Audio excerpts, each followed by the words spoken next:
Hi viewers, మనం వచ్చేసి 6వ తరగతి సెకండ్ లాంగ్వేజ్ తెలుగు చూస్తున్నాము. పిసినారి వర్తకుడు రైతు అనేటువంటి ఒక చిన్న కథను తెలుసుకుందాము. ఒకరోజు ఒక ఊళ్ళో వచ్చేసి రాజయ్య అనేటువంటి ఒక వర్తకుడు అంటే వ్యాపారస్తుడు ఉండేవాడు. అతను చాలా పిసినారివాడు అనమాట. ఎవరికి ఏ దానం చేసేటువంటి వ్యక్తి కాదు, పిసినారివాడు.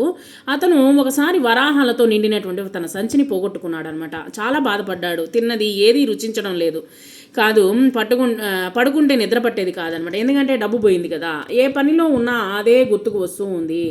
సో ఈ విధంగా వచ్చేసి డబ్బును పోగొట్టుకున్నటువంటి వ్యక్తికి, అది కాకుండా పిసినారి వ్యక్తికి ఇదే గుర్తుకు వస్తూ ఉంది. చివరకు ఒక నిర్ణయానికి వచ్చి రాజుగారికి తన బాధను చెప్పుకున్నాడు అనమాట. చెప్పుకున్నప్పుడు అప్పుడు రాజుగారి వరాహాల సంచి తెచ్చి ఇచ్చిన వారికి 10 వరాహాలు బహుమతిగా ఇస్తారు హోయ్ అంటూ అని రాజుగారు చాటింపు అనేటువంటిది వేయించారనమాట. కొంతకాలం తర్వాత ఒక రైతు వచ్చేసి తనకు వరాహాల సంచి దొరికిందని చెప్పి రాజయ్యకు తెచ్చి ఇచ్చాడనమాట.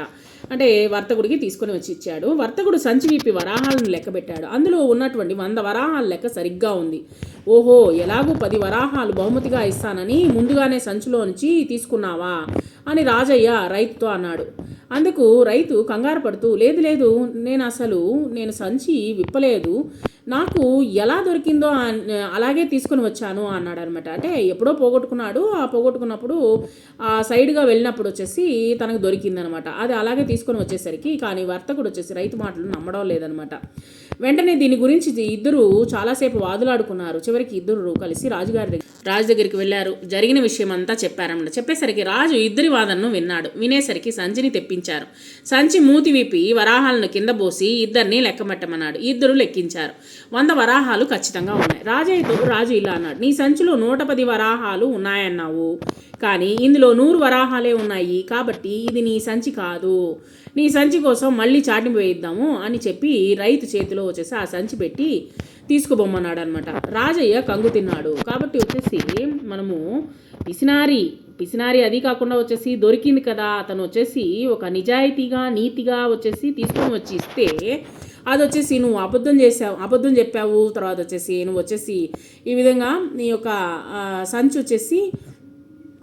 సంచిలో 110 వరాహాలు ఉన్నాయి అని చెప్పేసి ఈ విధంగా వచ్చేసి అబద్ధం చెప్పావు. అబద్ధం చెప్పేసరికి రాజుకి ఈ విధంగా వాడికి బుద్ధి చెప్పాలని చెప్పేసి, ఈ యొక్క వర్తకుడికి బుద్ధి చెప్పాలని చెప్పేసి ఏం చేశాడు, ఈ యొక్క డబ్బుని రైతునే తీసుకుని వెళ్ళమన్నాడు. ఎవరికి దొరికితే వాళ్ళే తీసుకొని వెళ్ళమని చెప్పేశాడనమాట.